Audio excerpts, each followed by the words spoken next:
What's going on, Rotogrinders? Dean here. It's Dean 7904 if you want to get all technical. I mean, it's 416. Let's go with 416 on the East Coast, 116 West Coast, 316. Oh, it's Austin. Austin 316 in Tennessee time. Of course, Images time with the flagship show here at Rotogrinders. Not really, because the baseball show is the flagship show. It's after us. Hopefully, you guys are here for basketball. We're talking basketball. 11 gamer. Myself and the Chief, Will. We had a fun pre-show. We actually talked the slate. I was telling you, man, I feel good. I feel as good as I possibly could feel on an 11-game slate this time of year on this season as far as being locked in. I know who's in the pool. I know who's in the pool. I know who's out of the pool. How do you feel as far as this slate? Now, how are things in your world otherwise? It's good, man. Feeling great. This time of year, my X button, picks up a few more clicks. I just get rid of people left and right. I'm not playing these people. Kevon Looney, 4K. I don't care. X button. Never. Jaleel Okafor, 4K against Minnesota. I don't care. X Still button. in the league? Chemezi Metu picking up minutes. I don't care. X button. Bismack Biyombo. A lot of guys out. I don't care. X button. Damian Jones. X. You see, it's just Montrezl Harrell even. X button. Zubac. X button. Nerlens Noel. Getting close. X button. DeMarcus Cousins, X button. Naz Reid, next button. Can you tell I'm in my center spot? Wendell Carter Jr., doesn't matter if he plays or not. X button. Moses Brown. I don't care if he had a 50-point game 20 years ago. X button. Cody Zeller, X button. Dwight Howard, X button for now. Will Joel Embiid play? I don't know. X button. Tristan Thompson, X button. Robert Williams is out. Now, X button. Dwight Powell. Nah. May take a pause on that one. Brooke Lopez, X button. Andre Drummond. Did not expect to be hitting the X button on Andre Drummond with the Lakers at this point in the season. X button. Kim Birch, maybe. Rashawn Holmes, I don't care about you. X button. Ooh, some sites, Holmes is a really strong play. X button. Chris Boucher, I don't care if you play today.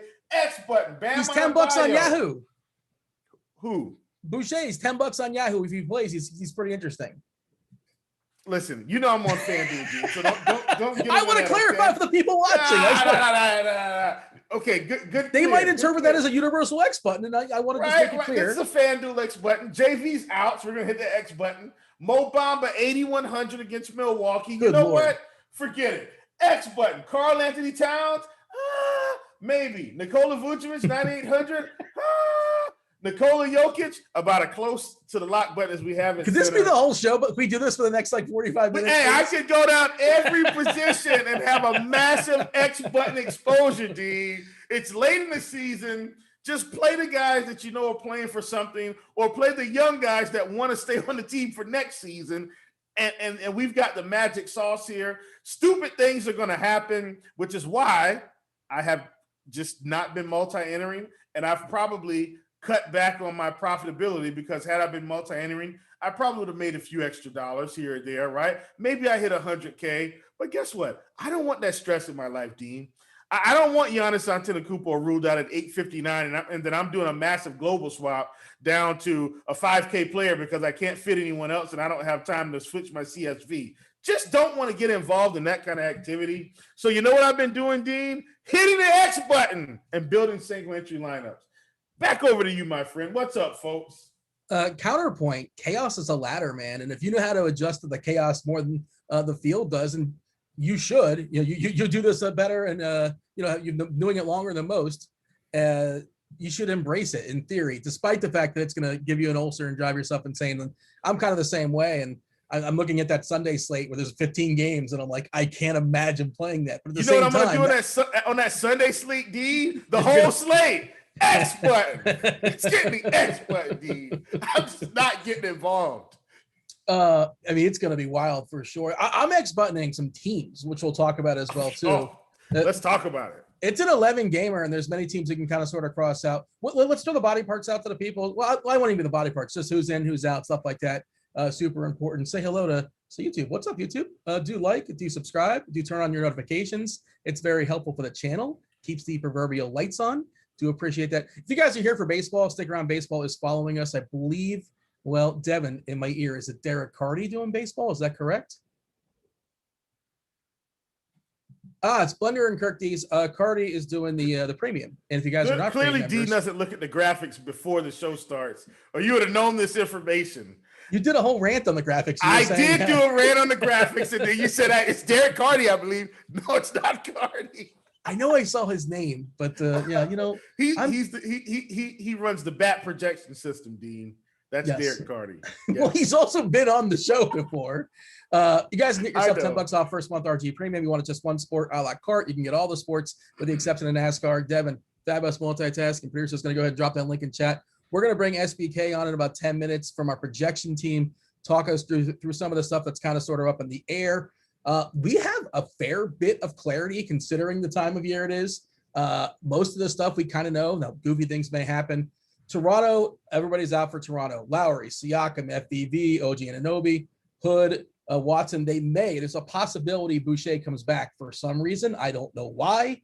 But they have either 9 guys with Boucher or 8 guys if Boucher does not play. Embiid is currently questionable. He's ill. He's not feeling particularly well. It's a non-COVID deal. Thibault and Kirkmas are both out. I think Embiid wants to play, and I think if he's fine, I think he's going to play.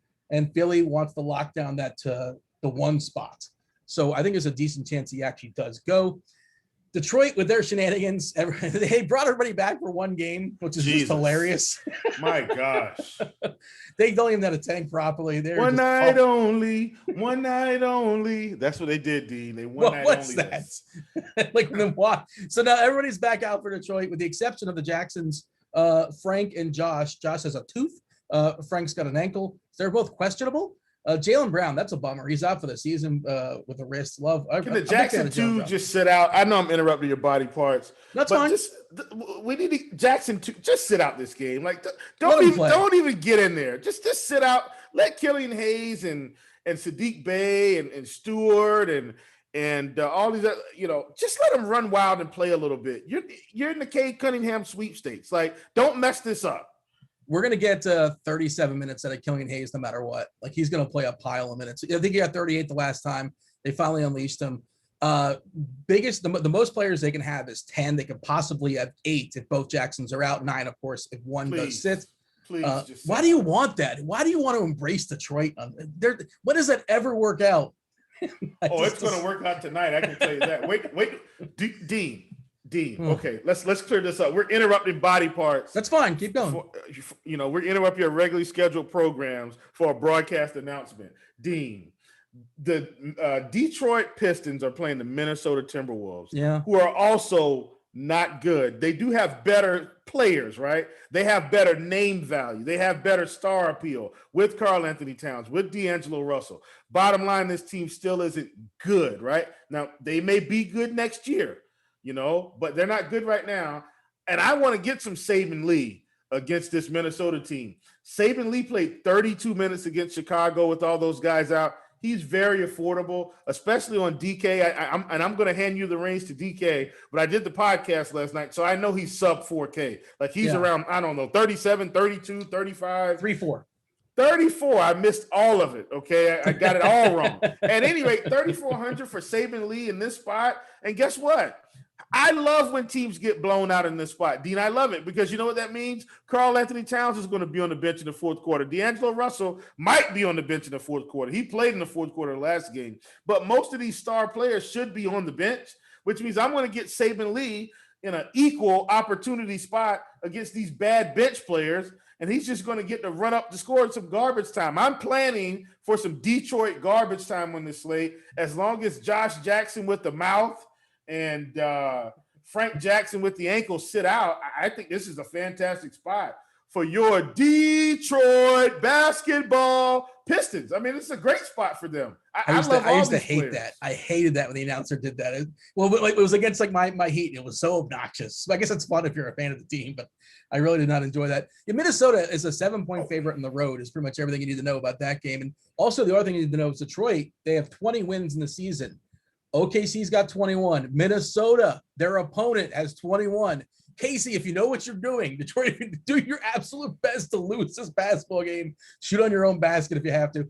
OKC's got 21 wins. Minnesota has 21 wins. Cleveland has 21 wins. And Orlando's got 21 wins. If you're Detroit, if you're a Detroit Piston fan, you are begging for a loss tonight and the rest of the season. Rest of the body parts. I mean, could you imagine? And there's going to be people in the building cheering, "Go Pistons!" like the first game of the year or something. But no, do not root for the Pistons tonight if you're a Detroit fan. Jaylen Brown's out for the season with a wrist. That's unfortunate, as is Robert Williams is out tonight with his toe. You did say Jaylen Brown is out for the season, right? Yeah. Okay. I just want to make sure you just didn't say tonight. The season is right around the corner. So the season ending it's coming soon. Basically, he's not playing anymore right now, and we'll see what happens after the season is done. We did have a report that LeBron was going to play from Woj. Now he's not going to play, so LeBron is out. Schroeder's still out. Sacramento Fox still out. Halliburton still out. Barnes is doubtful, but why would he play? Indiana, same dudes are out. Brogdon, Turner, Sumner, Lamb, Sampson, questionable. Who cares? Triple J, my God, Triple J. He's no longer 19. I think he's 21, but he's still phenomenal. He's not playing basketball tonight on a back-to-back. Another big man, Jonas Valanciunas, is doubtful with his back. So Memphis becomes super interesting, especially the front court, the bigs there. We'll be talking about the cheapies as far as Tillman, Clark.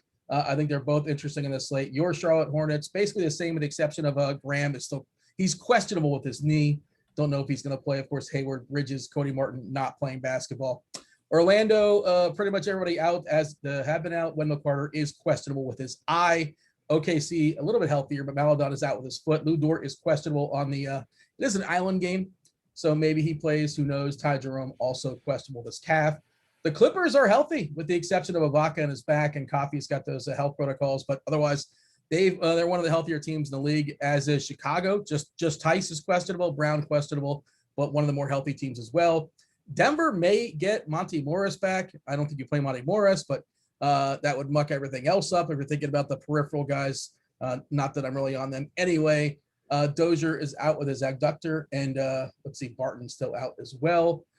Back-to-back for Golden State, who've been playing a really, really tight rotation of late. Oubre is doubtful with his wrist. They're better off without Oubre if you look at the stats. Wiseman's out with the knee. They're better off without Wiseman if you look at the stats. And Damian Lee protocol is doubtful. Pascal out with his hip. Phoenix, that is the healthiest team in the league probably. Cam Johnson, that's it. I haven't played anybody in Phoenix in months, it seems like. And I'm still not doing that. They're all Crowder was out for a little bit. Yeah, Crowder was out and then what's his face was out at the beginning of the season. Dario Saric, and then he came back kind of early.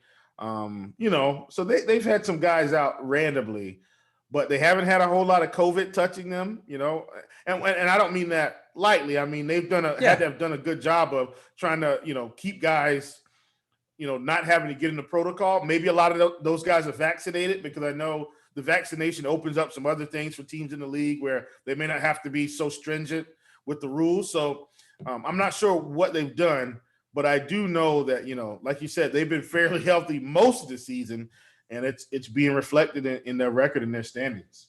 Yeah, and also in the appeal of their DFS players, which is basic. It's little for me. Yeah. And we're talking about teams who are crossing out. We're going to get SBK on in a second, kind of give some clarity to some situations that are sort of questionable at this point. Of course, we're 2.5 hours before lock.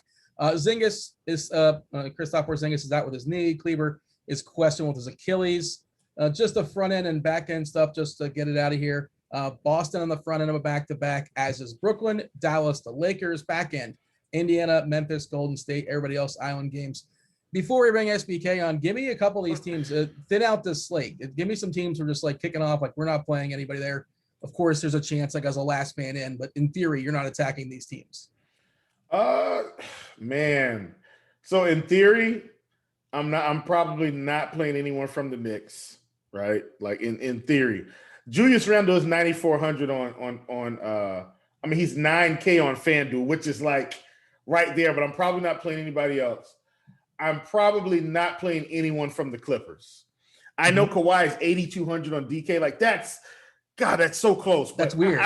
Yeah, but it's just all in all, I'm probably not playing anyone from the Clippers. I'm probably not playing anyone from Dallas. I don't even want to play Luka. Nothing against. I mean, I think Luka's okay, but I'd rather just not play him today. If he goes off for 70 today, guess what? God bless you, Luka Doncic.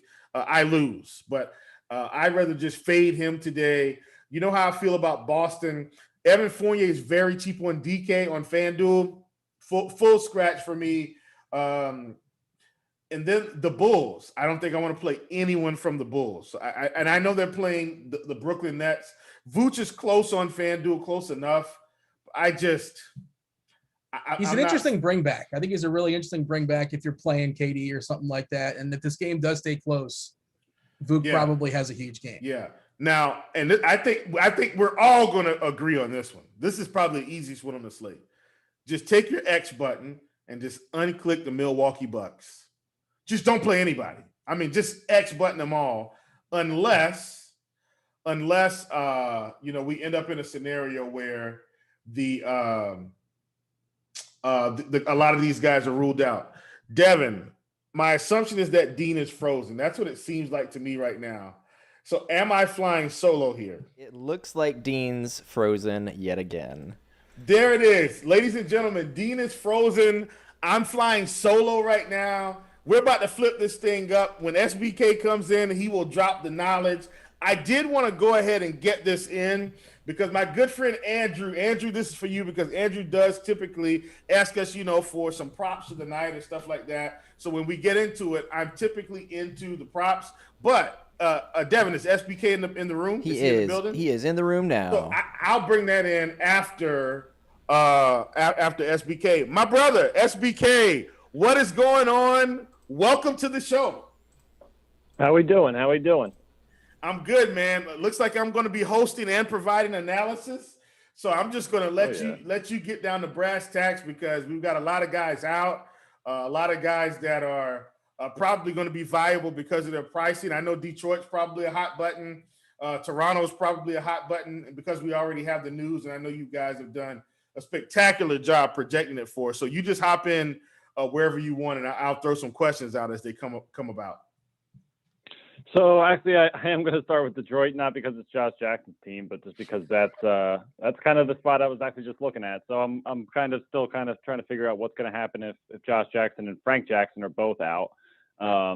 It does look like Killian Hayes is going to be popping in that scenario for sure, just like mainly due to a lack of guards. But he really hasn't been bad lately, coming off one of his better fantasy performances of the year, and 38 minutes against the Bulls. So Saban Lee would also be another guy. He played 32 minutes, I believe, in that last game. Yeah, which is a steep hike from where he has been. I think he'd need probably both those guys to sit to have any viability whatsoever. But I think he will be kind of interesting again, just due to a lack of guards on that Detroit side. Really nothing in the front court I'm super interested in, but I do think Isaiah Stewart on FanDuel does have some GPP appeal. That's kind of it for the Detroit side. In terms of other spots, so Philly, obviously a big one with Embiid still questionable. I do have a feeling he's more likely to sit in that event. Obviously, Dwight Howard has been raking from a per minute perspective lately, coming off nearly 40 fantasy points in 22 minutes. So against an Indiana front court who has been absolutely dreadful defensively without Miles Turner. And I mean, we'll watch that game last night. They couldn't they just couldn't rebound. Cleveland was killing them on the offensive boards. They were also kind of killing Cleveland on the offensive boards on their side. But I think would have an incredibly tough time with whatever center the Sixers throw at them. So if no Embiid, I would really like Dwight Howard, especially from a rebounding perspective. Other than that, do you guys have any teams you're kind of curious about? Well, I am curious about this spot, and I want to stay in Philly because I did think that was a big deal. So I know we haven't seen a lot of upside from Ben Simmons, right? But on a site like FanDuel where he's 6,700, how much does that move the needle for you? Because you talked about rebounding, and I know Dwight Howard's going to rate, but in my head, I feel like Ben Simmons picks up, another 2, 3, 4 rebounds in this spot because of the lack of rebounding on the Indiana side with Embiid out. What's your read on Ben Simmons? I think that's a big deal for this slate. He's already like in play regardless. If Embiid sits, like how much does that move the needle? I don't think it moves the needle for me a ton on him, but honestly, I kind of like Simmons either way. I mean, he has been still okay, lately relative to like his price now. I mean, 6.7K on FanDuel that's just too cheap. Yeah. His performance has been down a little bit, but if you kind of take a look at his minutes, I guess he played 34 and kind of 3 of the last 4, but had been down games prior to that. So we just haven't really seen him get pushed, and I don't imagine that that's going to happen in this spot either. I mean, the Sixers have essentially clinched the top seed, so I think they'd be kind of foolish to push any of these starters a lot, which was also kind of a reason I came down on these guys a little bit in the initial numbers. Embiid at 31, a little bit lower than usual. Simmons at 32, also lower than usual. So there's a little bit of that risk baked in there, but I do think at his salary, there's, absolutely a ceiling at 6.7K. It's just too cheap. Okay. I'm going to move back to Detroit for a second because I know right now looks like we have Saben Lee projected at 18 points. And I know that's because of the possibility of Frank Jackson and Josh Jackson possibly playing. I know they're still questionable. I know we'll get that news in time. Are we going to put Saben Lee at around 32 minutes? If those guys sit, is that kind of the read, just kind of back to where he was that last game with all those guys off the floor? Probably. Maybe a shade lower. It's just kind of weird. They had been using kind of him and Killian Hayes, kind of not really together much. So that last game was a chunk of time where we saw a lot of them on the floor at the same time. So Detroit's just doing some weird things. They're clearly in tank mode. 30 minutes of Saben Lee in this spot wouldn't shock me. But yeah, the only other one thing I was thinking last night when I was doing these is this. Is there a universe in which Jahlil Okafor kind of does something here because maybe Isaiah Stewart gets into early foul trouble. We've seen that happen with young, inexperienced bigs against Cat plenty of times. So I think that's. I'm not roster Jahlil Okafor. I'm not trying to recommend anybody do that. I just think it's an interesting thought, given where we're at with Detroit right now. Oh man, I hate when you give me these thoughts, Keach, because don't play him. I'm regretting even saying it right now. Don't play him. I'm just saying. I think I'd be surprised if Isaiah Stewart had 5 fouls in 15 minutes. Not really. No, yeah, I totally get it. That's I did hit the X button on Jahlil Okafor, full disclosure. So I get it, man. I get it. Last question, at least for me. This is in Memphis because I think that's another one of those maybe a little bit tricky situations. And I'm mostly focusing on FanDuel because I think the price is really screwed up, right? Dylan Brooks is 4,800. All these guys are just egregiously priced. I know we didn't know these guys were going to be out. DeAnthony Melton, though, is a guy that what's your read on him? I know where our projection is. I know it's not crazy high, but with these guys out, it feels to me like he does have some upside in some of these spots. How do you feel about Melton? I think right now we only have a projection on him of about 19 fantasy points, which is realistic, but he's 3,500. What? Just talk me off the ledge here. Listen, I feel like we like a lot of the same guys. So I'm a huge DeAnthony Melton fan. I've always loved him for fantasy purposes. I remember back in the early process days of the Sixers, he was somebody I really wanted. He was I don't know. I think of Tony Roten when I think of him for some reason, even though obviously Tony Roten left-handed. But yeah, Melton, obviously can kind of fill it up. He's generally around a fantasy point per minute. The one downside, I guess, for him with the injury news is that, Memphis is missing their 2 bigs. And we haven't seen Melton get like extended much without Grayson Allen. Like he hasn't played more than 19 minutes in either of his last 3 games. So I'm not sure he gets, really much of a bump in the spot. If I thought he could play 24, 26 minutes, my tune on him would be a lot different, but I just don't. But I mean, there is a ton of uncertainty on the side. I mean, you kind of nailed it. Like obviously with no Valanciunas, no Jaren Jackson, I don't know we can necessarily expect the same type of playing time from Tillman and Clark.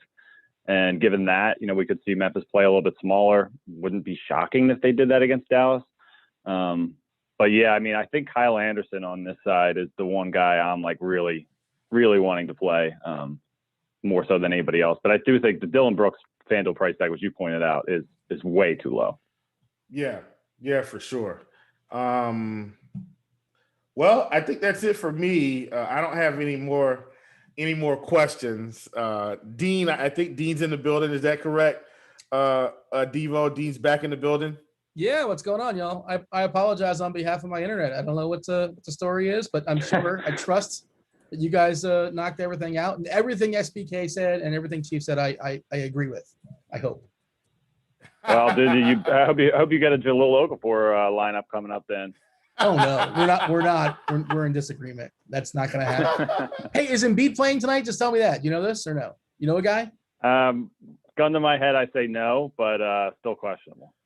Yeah, I figure you have an inside source being a Philly guy, but yeah, he say he wants to play the rest of. I guess that was before he didn't feel. He actually does feel poorly, right? It's legit. I think it's legit. Sounds that way. Yeah. All right. Well, I guess we'll let you go. Will knocked it out. SBK knocked it out. My apologies on behalf of my internet. Hey, we're gonna field questions from the chat. Devin's hold on, D. Don't come in here now. We've got an alternative agenda here now that you've left us and come back. What did I miss? Well, I got to give out some props. As a matter of fact, Keats, are you on anything tonight from a prop perspective? I've got one. I know we do this usually with Chop, but I've got one or a couple that I'm on. You see anything out there in the prop universe that's piqued your interest today? I'm not on anything in the prop universe right now. I'm on the Knicks plus 5.5. I'm on the Mavericks minus 1.5, and I'm actually kind of hoping to hop on Minnesota -7 or better if no Frank Jackson, no Josh Jackson. Those are my bets for tonight. I don't have any props at this point, but I'm curious to hear what yours is. So I'm going to give you this one. This one felt like a layup to me, and I know the guy's got to hit shots, right? But we've seen this story before. We've got Gary Trent at 19.5. I'm taking the over on that against the Clippers. Like that, he's going to take 25 shots today. Like there's no Lowry, no Siakam, no OG, no Van Vliet. He's going to be bombs away. So I'm taking the over at 19.5. And then also we've got Malachi Flynn at 14.5. I'm taking the over on that too, especially if Boucher is out. Like they're just going to have a lack of scoring, period. So I'm over on those two. And then we've got Memphis, Kyle Anderson at 13.5. I'm taking the over. Like with those guys out, I think he's going to have to score the ball a little bit more. Those are my 3 prop bets. So Andrew, that's for you as well, Andrew. So we've got Kyle Anderson over 13.5, Gary Trent over 19.5, and Malachi Flynn over 14.5 with those limited bodies. I did want to get some Detroit action, but I just didn't like the Detroit props today. So I just got off of them. But those 3, those really spoke to me when I was out there. In the event you want to trail anything. I love the Gary Trent thing. I think I obviously I noted how much I like Kyle Anderson, so I'm down on that as well. But the Gary Trent call, I think, is a phenomenal play. Yeah. If you don't want to parlay it, you can take that Gary Trent to the bank. I think that's ridiculous. That is ridiculous. Hey, did I miss? All right, boys, it's been a pleasure. Did I miss the Jalen Harris conversation by chance? No, we didn't. We didn't talk to him. No, he is an interesting piece on that side, though, for sure. On DK, he's 3.1K, and I think he's kind of sort of somewhat interesting. And Toronto's talked about playing the young guys, and they're officially eliminated from the playoffs for the first time in so many years. And I think he's going to get some run. It's just, and he's also a guy that can chuck some threes. And I'm not sure. I think he's probably a better play on DK than he is on FanDuel, and Will's a little more FanDuel centric. So we'll have that conversation. But I'm gonna let you go, SBK. This is just me kind of talking to Will now, but I do appreciate it. I imagine we'll be back tomorrow. Good luck to Philadelphia and your 76ers, and we'll talk soon enough. All right, boys. Good luck. Have a good one.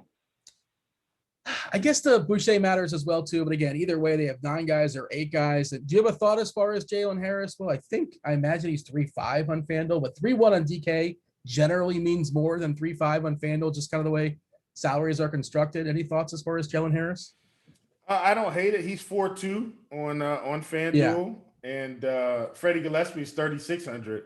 And Freddie's probably going to get some run today, especially if Boucher is out. Like, I'm guessing 20 to 25 minutes. So, he's kind of one of those, throw him in and see what happens. If he hits 30, you might have a shot. If he hits 20, you might have a shot at cashing, just not taking it down. But I just still look at this lineup, Dean.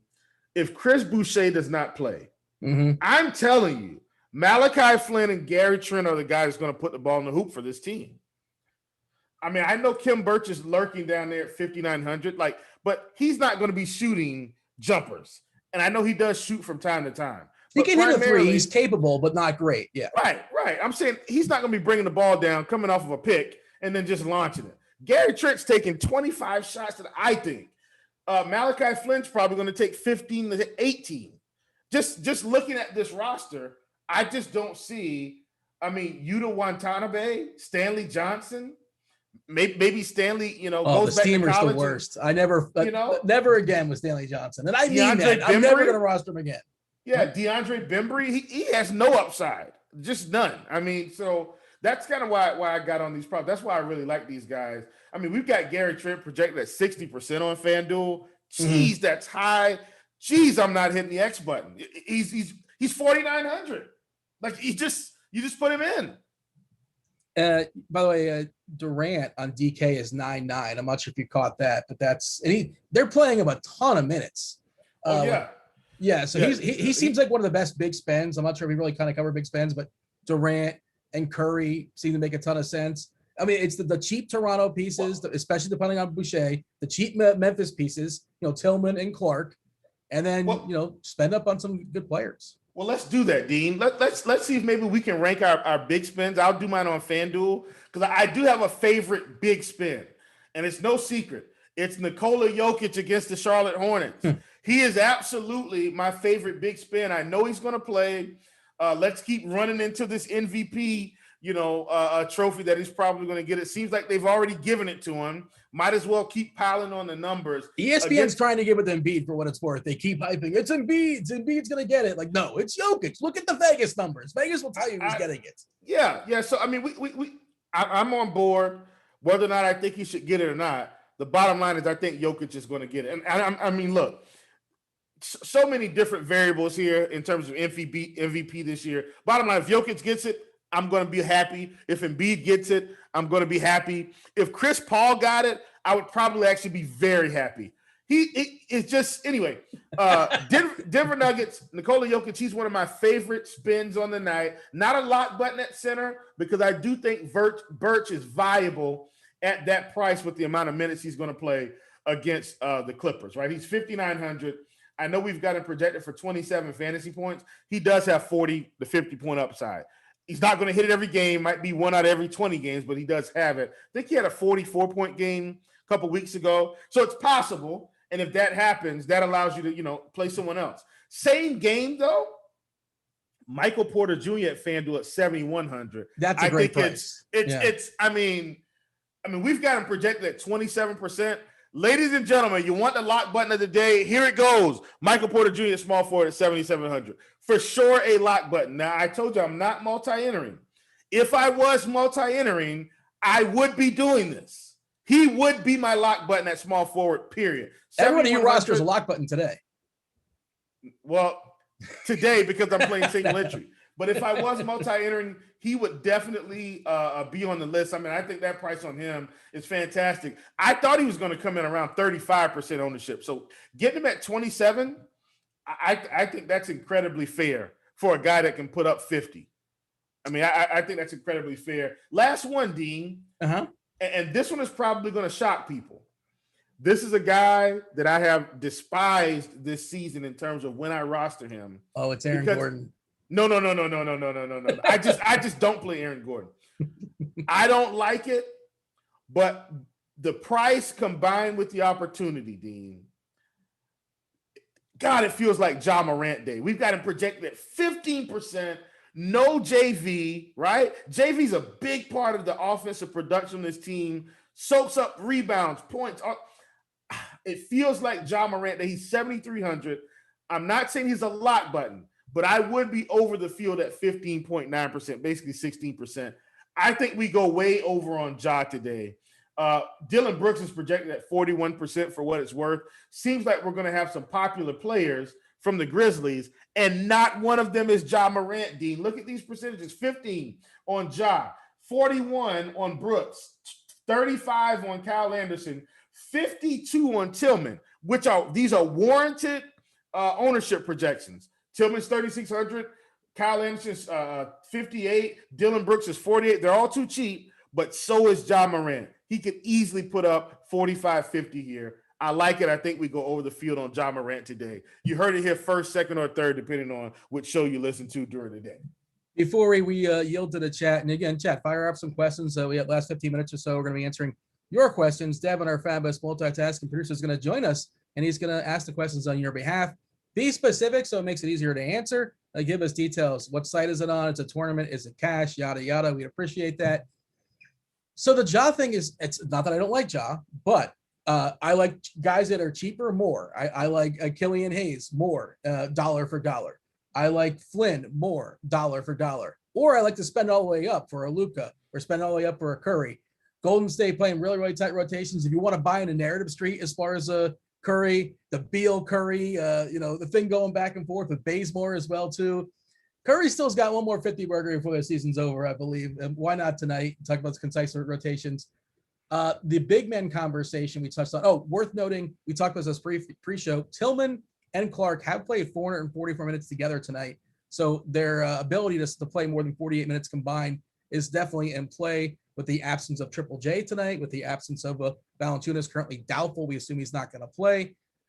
As far as big spends, Durant on DK is really hard to get away from 9.9. Anthony Davis is a 42 on Yahoo. If you guys are playing Yahoo, he's still probably too cheap. On DK, he's got a great price. You finally saw it coming. Like, we're waiting for this to come. Without Schroeder, without LeBron, why is Davis not going absolutely nuts? He did it last time. ESPN game tonight, Randall revenge versus Davis. If you buy into the ESPN stuff, first game is Miami Boston for what it's worth. That seems like a game that's just better to watch as opposed to actually play DFS players. You can play Thompson, I guess, kind of sort of. Boston is thin. You can play Tatum. He's another guy that could put up 40, but not a great matchup, obviously, against Miami. Anything else that's worth noting, or shall we just turn it over to the chat? What do you think here, Chief? I do think Derrick Rose is sneaky today against the Lakers.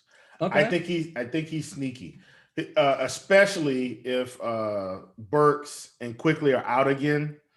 Derrick Rose has been playing around 32-ish minutes, I think. They had played 32 minutes the last game, put up 43.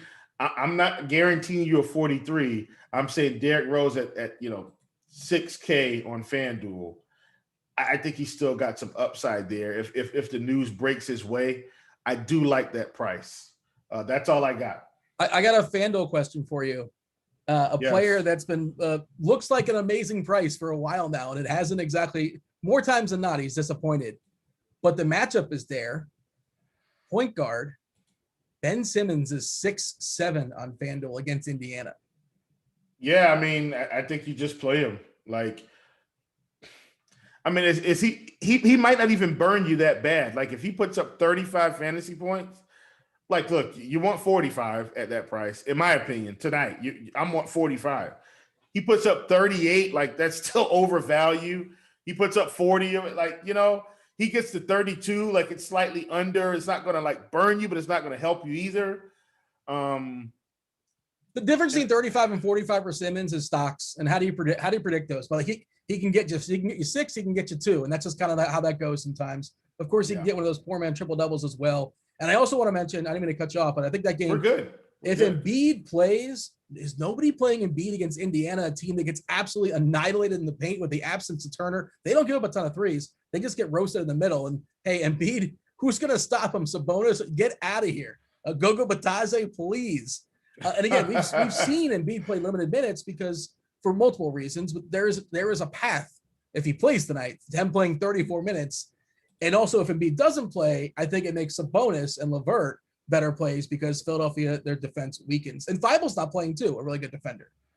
You got anything else before I bring in Devin? We've teased them multiple times. Nah, man, let's get Devo in here. The people want Devo, I'm sure. I haven't looked at the chat recently. Let me pull up the chat. The people, I'm sure, want Devo. Let's get it. What's Devin? up, guys? How's it going?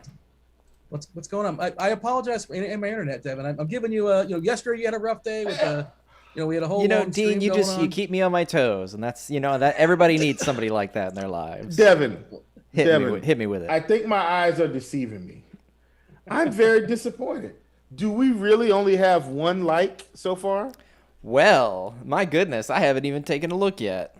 Come on, gotta guys. beg for it. You gotta I think grovel. you got to refresh a little bit. I think we got a few more than that, but it's still embarrassingly low. Let's go ahead and hit that like button. And while we're at it, Okay, I Dean, had why to don't you refresh. tell? I'm sorry. Why don't you tell our friends about what we're doing on Fridays, Dean?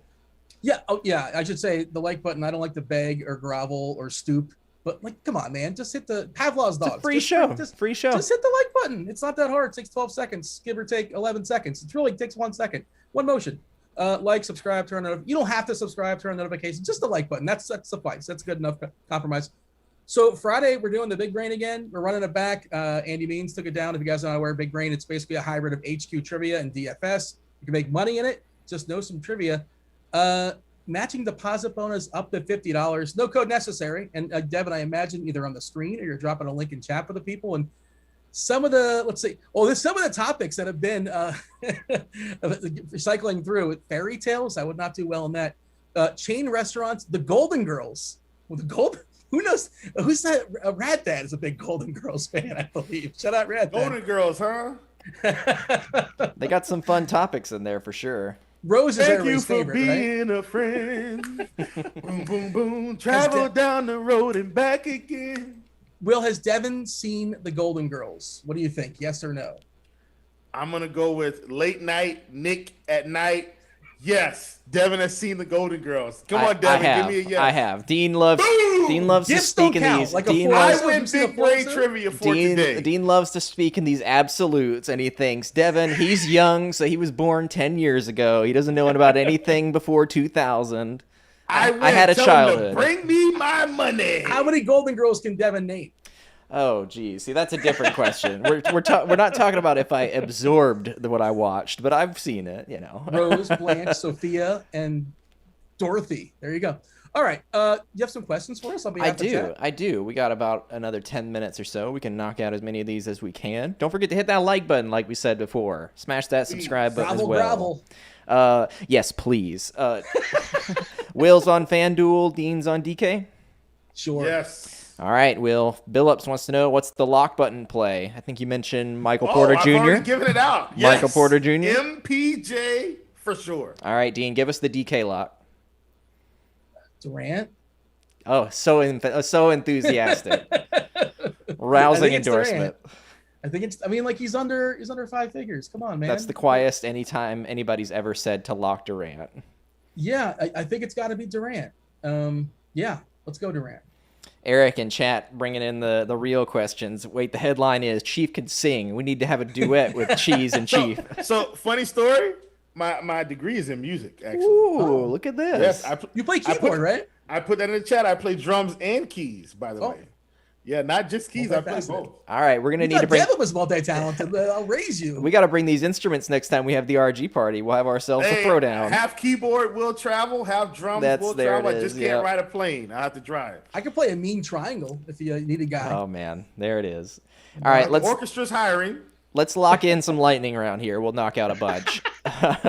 we're lollygagging. Will, this one's for you. Andrew wants to know, FanDuel tournament AD, is he a sneaky play tonight? I wouldn't say sneaky because he had that big game, but he's definitely in play for tournaments for sure. All right, friend of the show, Justin Carlucci wants to know, tell me about our good friend Karis LeVert. Although no Brogdon, you play him and hope that he gets to 50. We don't know what we're going to get. He's a whole bag of M&Ms. All right, Dean, let's give this one to you. Michael wants to know, is Portis going to be a good play either way? I am not really on the thing of Port. Well, like if everybody doesn't play and Porter starts, like of course he's a good play, but I don't assume he's a good play until otherwise. the interesting thing is you definitely have there's 3 or 4 games that are late. Let's check out that schedule. I know it's lightning round. There's a 9 o'clock. Okay, so Milwaukee's at 9 o'clock. Behind that, you got the Lakers and the Knicks. That's a 10. You got OKC, Sacramento, and you have Phoenix, Golden State. And OKC can open up a little bit, but all those guys are kind of sort of priced they should be. Like Dort is questionable still, but it's hard. Steve McKay is interesting, I guess, if everybody sits. I'm not on Portis unless otherwise noted, and we don't know what Milwaukee's going to do. And in theory, Andy wrote this in today's article. They should really want to at least try to get that 2 spot and get away from Miami. And playing against the Celtics as opposed to Miami, the team that knocked them out last year, seems like the more ideal route if they can get there. I think the more ideal route for lightning round is not the route we just took. Want sufficient answers. Will wants to know, or Will, we're going to you. Andrew wants to know, Harris is a good play with no Embiid as well, right? Yeah, if Embiid's out, for sure. For sure. All right, Dean. Morningwood wants to know, DK tournament, Killian Hayes. SBK said he was popping, right? Yeah, and I think there's a real chance. I don't know what we have as far as his minutes projection, lightning round, I know, but there's a chance he plays 38, 39, 40 minutes tonight. I'm going to have to give you a word limit. Levi, DK small field tournament, Curry and KD, or Kyrie and Sabonis. Ooh. That's for you, Dean. DK tournament. Oh, I thought that was Will. What are the names again? Ooh, wait, what were those names? Curry and Sabonis, Curry and KD, or Kyrie and Sabonis. The first one. All right. Craig wants to know, rank top 3 studs and top 3 values. I know, Will, your stud was on FanDuel was Jokic, right? Yeah, I would say Jokic, KD, AD, and then for me, value, for sure, Tillman, Dylan Brooks, and then for me, it's Saban Lee, as long as Jackson and Jackson are out. Dean, can you give us DK? Yeah, I think both Tillman and Clark are both really interesting. I talked about Harris on Toronto at 3.1K. I could see him playing 25 to 30 minutes potentially, especially if Boucher doesn't play. As far as the studs, it's KD. Probably Curry is next, and then Jokic. All right. Morningwood wants to know DK tournaments. Dean. Brandon Clark? Yeah. I mean, he's probably a cash game play, to be honest. Like, he's not sneaky. Even if he doesn't start, don't freak out. He should be fine. All right. DK tournament still for large field. Michael wants to know, how many cheap Memphis players can you play in a 20,000 plus entry tournament, if you'd say? And I was looking at it on DK. Tillman, Clark, and Anderson are really the only ones really projecting to be chalky right now. Yeah, I mean, Melton's the guy who theoretically can get there, and he's good, but they just don't give him enough minutes for whatever reason. He's probably better playing FanDuel anyway. He's 3.5K. I think you could play 3. I don't see why. And again, this is under the assumption that Valanciunas is out. He's not officially ruled out. He's currently doubtful. Sure. Don't forget to hit that like button, everybody. Will, Andrew wants to know, can Ariza have a big game today? He can. I don't think we need to play him, though. Nope. But he's been playing fine, but I don't think he's necessary. All right, Dean. K-Town's Finest wants to know, DK single entry, would you put Porter and Jokic together in the same lineup? Who was the first name? Porter? I don't think so. And I think Porter is a distinctly better play on FanDuel than he is on DK. I think that needs to be said. Very good. Yep. All right, Andrew coming in with 2 FanDuel tournament questions. So, Will Butler, worth paying up for? Yes. And Anthony Edwards at 8.9K. Are you keeping him in the player pool, or is he getting the X button? X button. All right. Wounds wants to know DK and FanDuel. Well, we already we kind of touched on this one, but give me a value and a spend up play at power forward and shooting guard. We'll start with Dean for DK. All right. Spend up on DK. Power forward is Kevin Durant. He's 9.9K. You got Clark at 3.4K. Yeah. And as far as shooting guard, same deal as what we're asking? Yep. The cheapie is Harris. Michaela can become interesting, especially if Lou Dort does not go, but that's a late game. The spend up at shooting guard, I like LeVert if Embiid doesn't play. All right, Will? Power forward, I like Julius Randle at 9K. I mean, he's kind of a spend up, but a little bit too cheap. And then we said spending up at shooting guard. Was that the other one? Yep, that's correct. Probably LeVert because he's 9,200. Hey, DeLon Wright is 8-1 on DK, and that seems wild, but I kind of like that. What's your thoughts on DeLon Wright, Will? He's 8,300. You're going to need a lot of steals and blocks to get that upside. You just got to bank on it. I don't think he's necessary on this slate though. At that price. A wise man once told me it's tough to predict stocks. Mark wants to know for DK, Trent, Paul. Sorry, this is a 2v2v2. You ready for this, Dean? I like Trent. Paul's okay. Trent and Paul, Draymond and Hardaway, or AD and Okaji. Minnesota? Mm-hmm. No, it's the first one. All right. Morningwood wants to know DK tournament favorite shooting guard. I think we just touched on the shooting guard question. Here we go. Andrew wants to know MLB MVP. What would you do, Dean? Oh, wait. Is this for like a showdown or something? It doesn't necessarily for a contest. I think this is just league-wide, right? Who is the current MVP in baseball right now? Why am I drawing a complete blank? I don't know. Because you've been in NBA mode all day. Yeah, I did baseball for like 2 hours earlier today, and I have an on-off switch. Ask Will, and I'll give you an answer. No clue. Well, at least stall. We'll save it. We'll save that MVP question for the next show. Unicorn wants to know FanDuel. What about Bam from Miami? I like the price, but I don't like Bam with Jimmy Butler playing. He's cheap over there. Sticking with you, Will. FanDuel tournament. Oh, go ahead. Go ahead, Devin. I was actually going to ask a question we've already answered, so go ahead. Yeah, I mean, he's 7,900, but I mean, what's his upside? Like 42 right now? Like, I don't want to play him. Andrew wants to know, are the Hornets a fade for the night? We have the Hornets Whisperer live. No, they need to win. They need to keep winning. I don't hate the Hornets. I don't hate Melo. I don't hate Terry Rozier, who just continues to play like a man on fire. Those would be my main two guys. Aren't they priced where they should be, though? That's my thing. It's like Terry Rozier is dropping 40 and 50 points every other night. He's 7,300. Terry Rozier dropped 55 the last game, 42 the last game. That's still plenty of upside. For me, that's still plenty of upside. Does Graham play? I know he's questionable. Thoughts? I think they hold him out, but I could be wrong on that clearly, but he's still questionable. I watched him play on Thursday. Just keep him out and let him get healthy. Don't run him out there and then have to hold him back.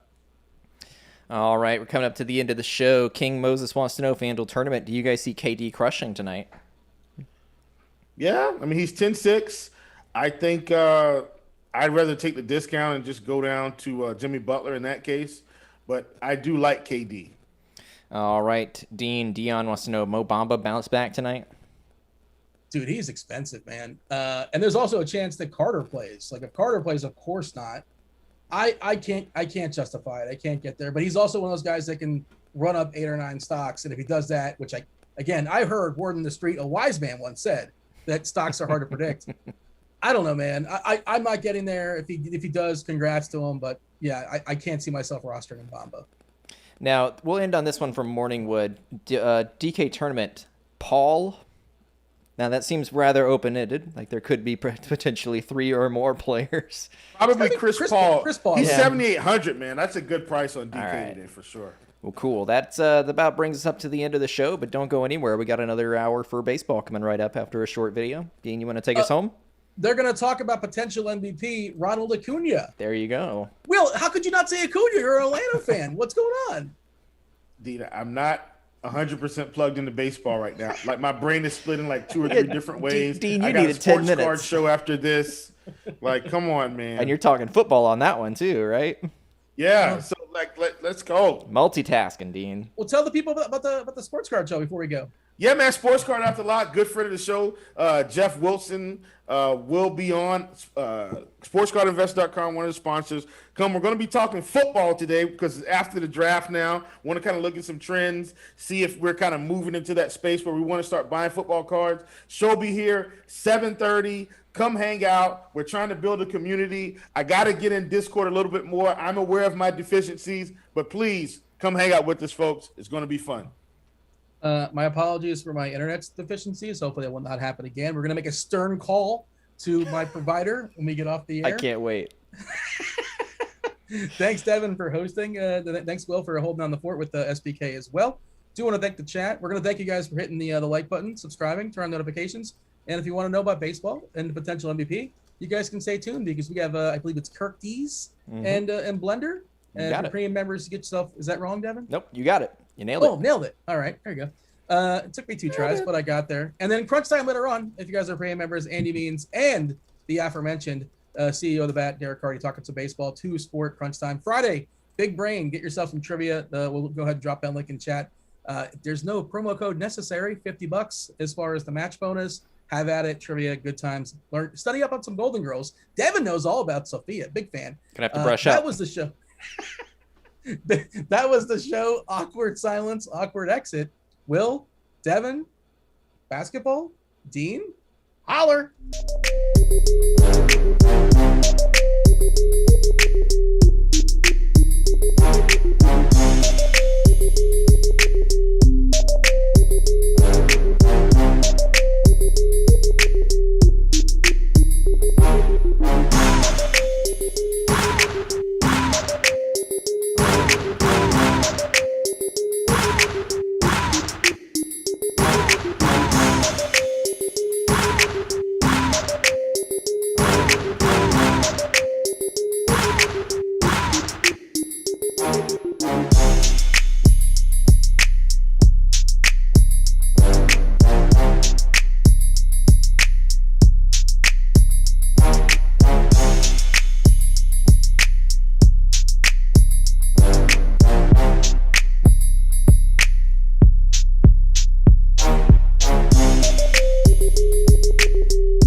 Hey, Nicole here to discuss player groups in Lineup HQ. We have player groups for all the sports that we offer. Today we're going to take a closer look at some golf groups. So I have my group names and the number of players in each group on the left. In the middle I have the players in the group. I can add more players from here. I can also add players to a group from the player pool section. And on the right I have my group options. So all of these groups are going to apply to 100% of my lineups, with the exception of when I use a group order and a max group exposure, or I use a conditional player. Let's start off with the basic group where we have a player range. I want to use 2 to 3 guys in this salary range effectively. So I have 6 golfers here, and I'm going to use at least 2 of them with a max of 3 of them in all of my lineups. Then I'm going to set up another salary range, and I've got 4 golfers here, and I'm going to use exactly 1 of these guys. Another way I could set up a group is with teammates or opponents, projected ownership. So here's an example of a group where I want to use at most 1 of these 4 golfers. Next up we have conditional player groups. You can check the use conditional player box and pick any player, and then you have the option to use this group only in lineups that contain that player, or the inverse, use the group only in lineups that do not contain Dustin Johnson in this case. I've set it up for a range of 0 to 0. What that means is I don't want too expensive golfers in any of my lineups, and so I'm going to trigger off of Dustin Johnson. If he's in the lineup, don't give me any other golfer above 10K. And then I did the same thing with Justin Thomas. I just swapped Dustin Johnson and Justin Thomas here, and I set it up again with a range of 0 to 0. Once I have all my rules in place, if I have any conflicts, I won't be able to build all of my lineups. If I'm good, when I go to build my lineups, it'll apply all my rules, I'll get my lineups. Until next time, this has been Nicole Valencia for the Lineup HQ 2-Minute Drill.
Good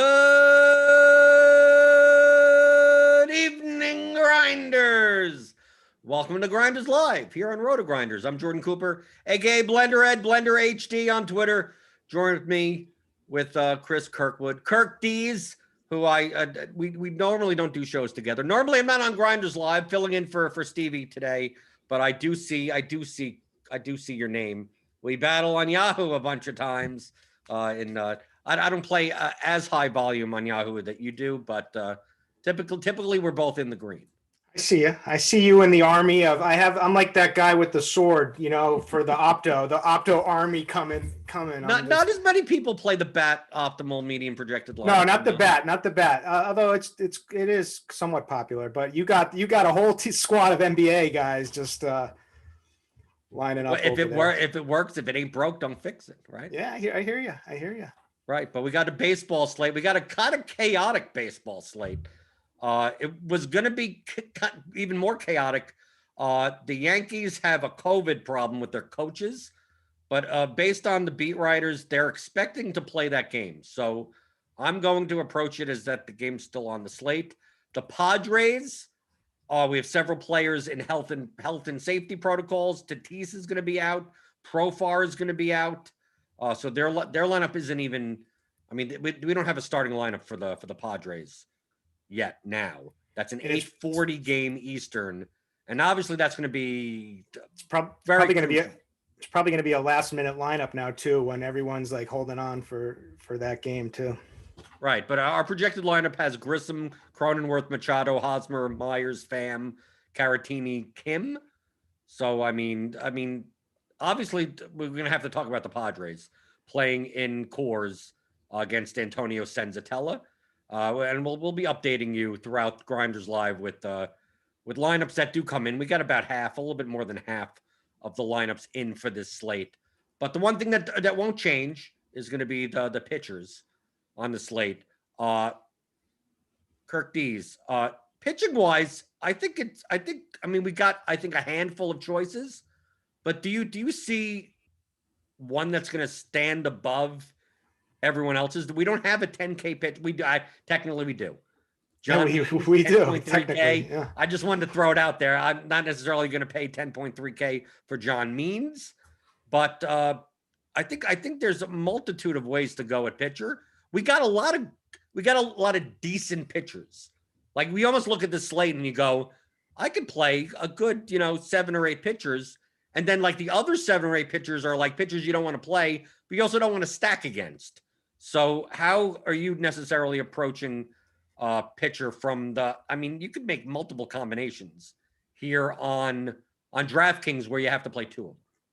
Yeah. So DraftKings gave us a nice little easy play too. It doesn't mean it's definitely going to work out, but Brady Singer with his mispricing of at 5,700 in what's probably the best matchup against Detroit, a high strikeout matchup. Now he's kind of the middle of the road for strikeouts on this slate. He's right smack dab in the middle as from a K perspective.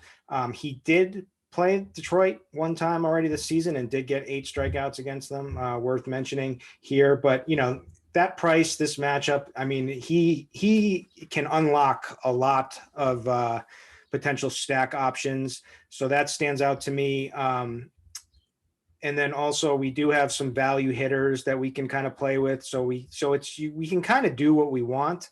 But, standing out at the top as far as the top pitchers, it's not John Means by price. He just doesn't have the track record. Now he's been awesome this season, 4-0, has a 1.37 ERA, a 3.2 Sierra. He's got a high swinging strike rate, a high called strike to whip, a low walk percentage, one of the lowest of all from the top end guys, except Walker Buehler, who's got an extremely low, has been incredible with his command. But Walker Buehler is the guy with the track record, so you got to give him he's an ace. He just didn't look like it the first couple starts as he was getting going, but he certainly has looked like it the last couple starts. So he's kind of the top end. And then, Freddie Peralta is there with that massive strike K percentage, 40.8%. We know what this guy is. He's got few pitches, but he uses them well. He's a high strikeout guy. He did, he ended up salvaging. He was getting blown up in that start. I think it was against the Cubs, and the K is just salvage for him. He's just always such a high strikeout guy. So yeah, there's like a lot of options all over the place, like in the mid range that I don't really want to go to.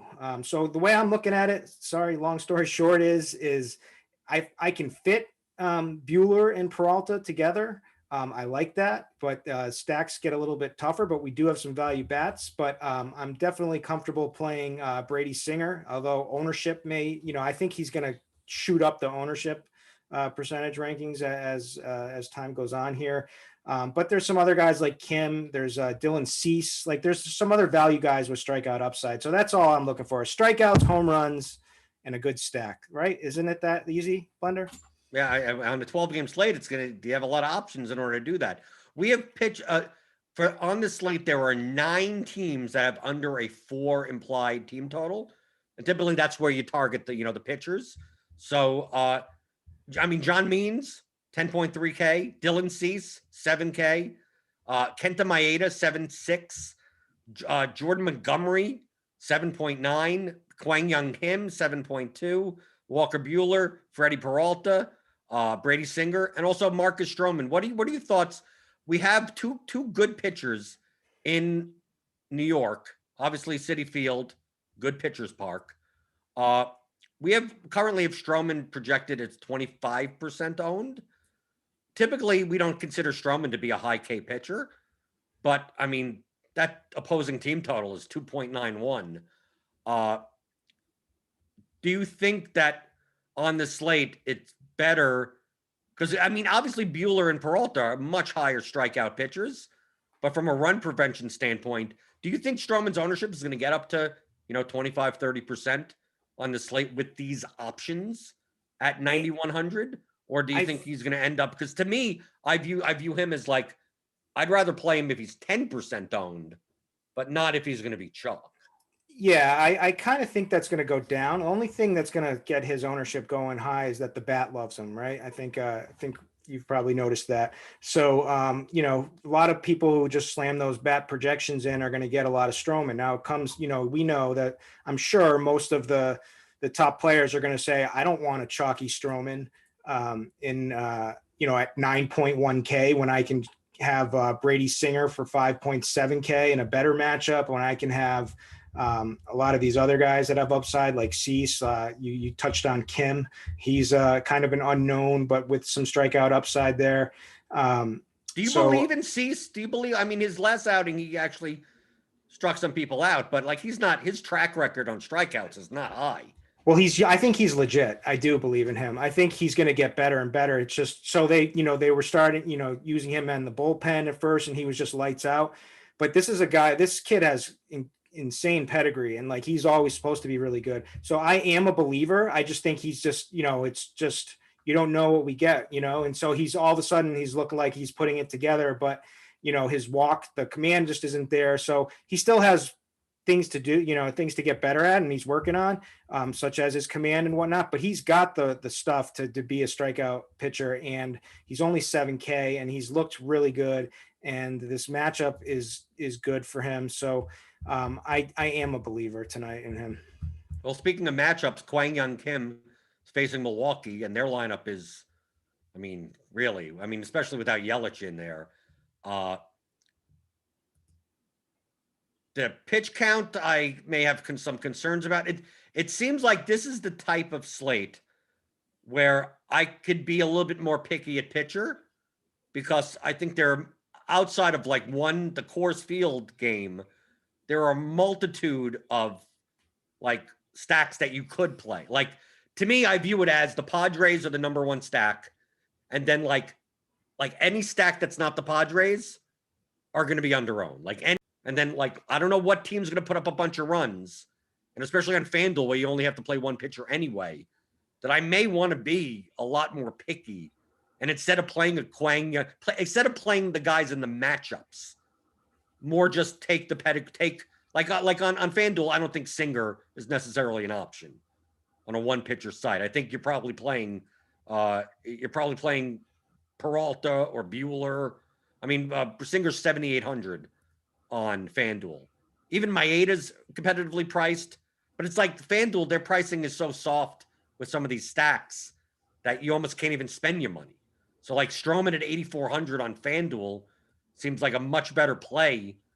Because Peralta's only 8,600. Like I'm looking on FanDuel and Walker Bueller's 10-8.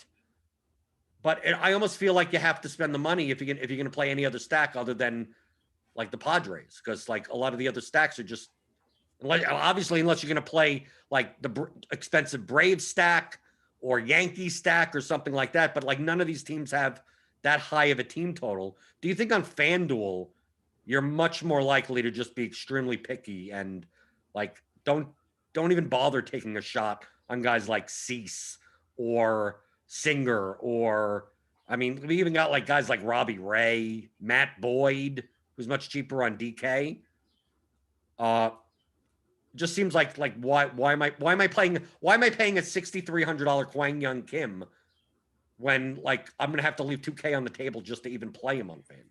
Yeah, because you're playing you play these guys because you're going to go with the Padres, but you're going to light on the Padres, which makes a lot of sense. Then I don't think it really matters, right? You want the best arms you can get, because you'll figure out you'll differentiate from the field with your bets. I think Peralta's price is just ridiculous on FanDuel, so I think he's an awesome play. So but I wouldn't shortchange Cease. I mean, he's coming. Like it's all about strikeouts, right? And so he's got a 32% K percentage. How much of that is in one start? I mean, really? No, he was lighting him up when he was coming out of the pen too. I'm telling you, this kid has strikeout stuff. So I also has walk stuff. Yes, he does. That is a big problem. But you want to hope that he curtails that tonight's start, right? All we care about is tonight. But I hear you. So I guess you can make a case. You can make a case to throw him out for sure, based on the walks, the unknown. Maybe not going that deep, especially in Kim's pitch count too. The same way. Singer, we don't really need at that price. Yeah. So, but what are you going to just Bueller and Peralta? Is that going to be your pool, or like Stroman? I mean, obviously with the bat projection being so high. I mean, yeah, I don't. Maybe Maeda against the White Sox, maybe. But I mean, I see my pitching pool on FanDuel being extremely small.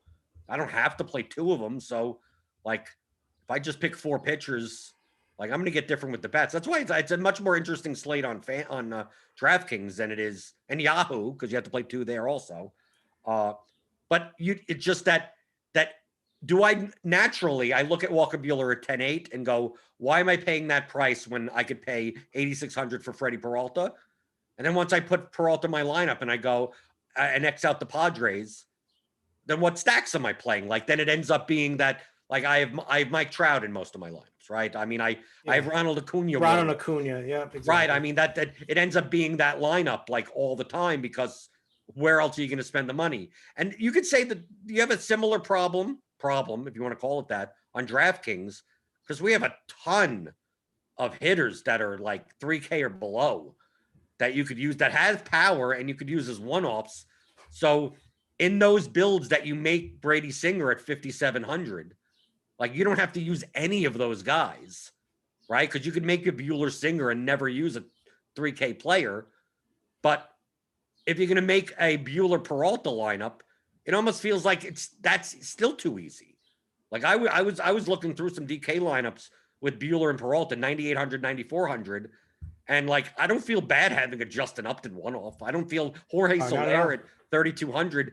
It feels like I'm getting such of it. And that's all I need. And then a 5-man stack from nearly any team I could still fit in. So do you think that this almost makes it so that your pitching options are even lower? Because people, like someone in chat is asking about Matt Boyd. He's coming back from injury. I'm not sure about his pitch count. 6,300 seems really cheap for his potential. He hasn't really struck out that much this season, but it just makes me not want to take chances and like it makes me not want to play Dylan Cease. I'm sorry to say, it makes me want to just like, what are the top 5 pitchers? and I don't put Cease in there. And then just, if I'm going to get different with the Padres, like, why screw around with anyone else? Why take a shot at Bryce Wilson or Jordan Montgomery against the Rays? The like Rays. Any of these guys. Yeah, I mean, you're looking to be different. You're looking at guys with strikeout upside. I kind of disagree a little bit with Dylan Cease, but I get the point, and the overall point stands. I don't know how I feel about Stroman, though. I don't see the monster upside with Stroman.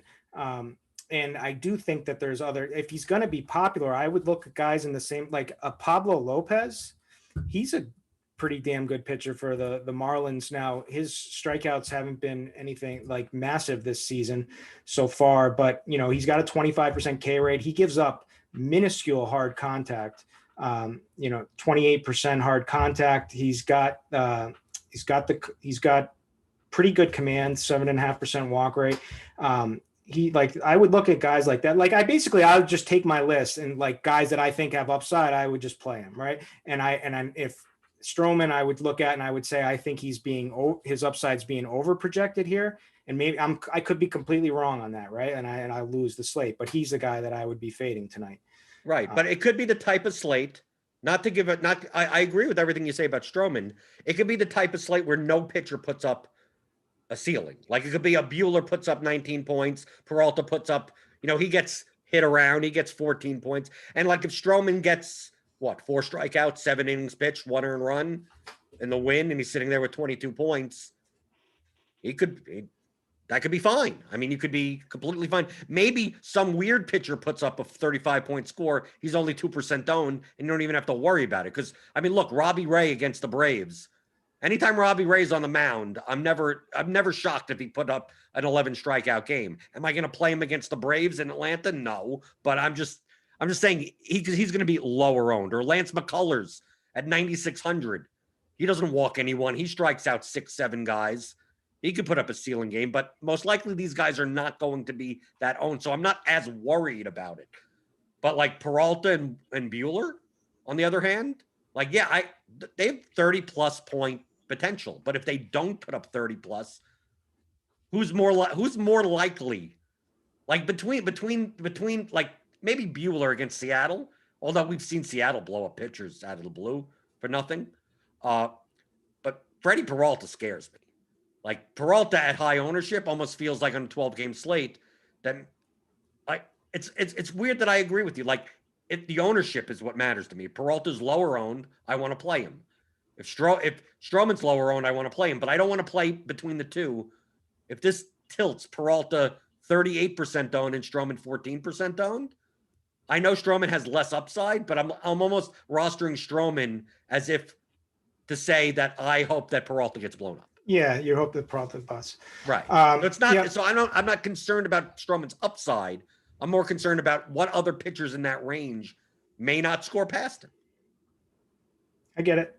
To answer the person's question with Matt Boyd, I mean, it's crazy what Matt Boyd has how he's looked so far this year. I mean, this is a guy who we're always looking at for a monster K rate and high walks and home run upside. He's basically he's minuscule home runs this season. He's got his strikeout rate is down to 17.3%. He's been battling knee tendonitis, and he's making his return. So we really don't know what to expect. We don't know if we should be blaming the knee tendonitis based, I don't know. I do know what he used to be. I don't know if he's made some tweaks or changes to try to keep the walks down and maybe the home runs down.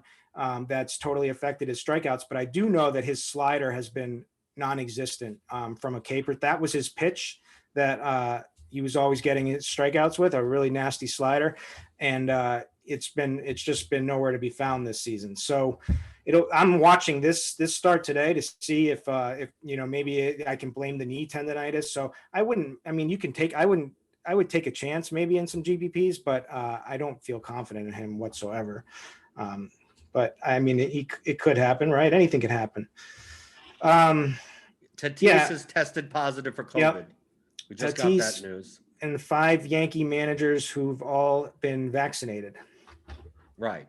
Tested positive. Tatis is tested positive. Tatis is asymptomatic. Profar and Mateo are in contact tracing. I would have thought at this point that we wouldn't have to deal with this type of stuff. Here you go. Are you vaccinated? Yeah, I got both shots. Yeah, I got my both shots too.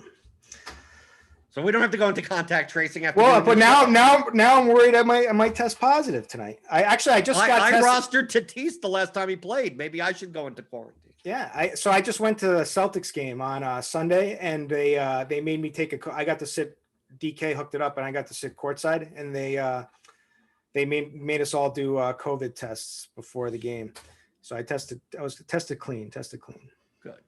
Okay, so we'll get into some batters, but I just want to let me tell you about free Crunch Time Friday, right? Crunch Time is our premium show. So that comes right before lock, half an hour, 45 minutes before lock for NBA and MLB. If you're a premium member, you get that normally, right? So you could click on the link in the description, sign up for Rotogrinders Premium, get $10 off your first month, whether it be MLB, NBA, combo premium. But on Fridays, there's free Crunch Time here on YouTube. So every Friday, it's presented by Big Brain, playbigbrain.com. This is the first of me hearing about this. Apparently, it's a trivia app. Okay, I heard them do some stuff last week. With it, it's kind of a mix between like HQ, Trivia HQ, and DFS. So check it out. You put an entry into tournaments, and then you go through some type of trivia, some type of trivia questions. You could learn more about it on free Crunch Time Fridays. The hosts, they play Roth and Meansy and Cheese and whoever's on, and you could compete against them in trivia. They're not just sports trivia, any other type of trivia. Department stores, the Golden Girls, fairy tales, chain restaurants. Those are the examples that were given to me right now. Seems kind of weird. I don't know how it's organized, but it's kind of weird. It's like okay, you're competing against trivia, but it's also like DFS contests. So it's basically like DFS like contests. So it's like here's a 12-man or a 100-man trivia GPP or whatever like that, and then they do the questions. Oh, then if you score the most points, you come in first, second, and third, like that. Paid, and then if there's a 50-50, you have to come in the top half. Correct. And so if there's 12 questions. So I thought of an edge already for this. Oh, what's the edge? If you have a spouse, who can sit next to you and you both look at it at the same time, and maybe she knows the answer to something, or he or whoever. And it's edge. You got two brains doing your questions instead of one. That's an edge. Okay, well, you get a group of people, get 20 people. Yeah, I mean that would be it, but then it gets what the magic number would be before it was is it worth splitting all that money? I was just thinking, my fiance is really good at Jeopardy, so I was just thinking of having her next to me and just being like, oh yeah, that, and I'd be like, okay. Yeah. Why don't you just have her play? Well, I could, but I don't know. Right, just have her play. You do your DFS lineups. You both make money. There you go. Right, but I would probably beat her in the sports categories. Right, playbigbrain.com. Whenever they have sports on Jeopardy, that even the hardest question is like the easiest question. Right. Yep. Okay, I guess you don't watch Jeopardy that much. I do. I'm sorry. I was reading chat. I do watch Jeopardy. I do. Okay, let's get the bats. I'm terrible at it. The bats. Okay. So let's go. Okay, GPPs. We're talking about teams. Okay, so me, I don't do position by position. That's more of like a cash game type of mindset. We'll talk a little bit about one-offs though. But from a team perspective, the top team on the slate is the Padres. And I mean, now the stack is cheaper with that Tatis, but do you think that it's worth less because Tatis is not in the lineup?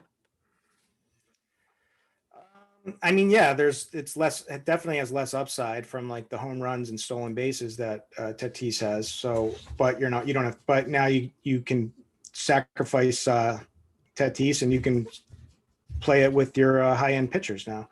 Potentially, but I mean, it still has upside. It's just obviously a little bit lower. I like it. I mean, I'm not my instinct is to want to fade it anyway on this slate, but Senzatella is pretty bad.